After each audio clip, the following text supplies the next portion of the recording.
Hello, it's Gina. I'm going to show you how I made this fun mask.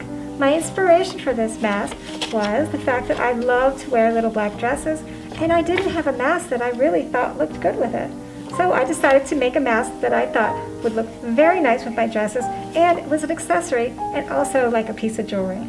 And this is how I made it. I made a pattern like this, and you need to cut 4 of these. 2 of the fabric, which I used black for that,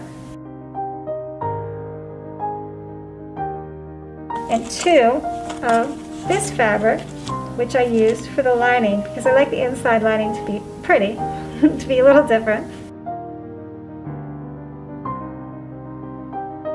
And I used a sewing machine, but you can actually hand sew everything on here.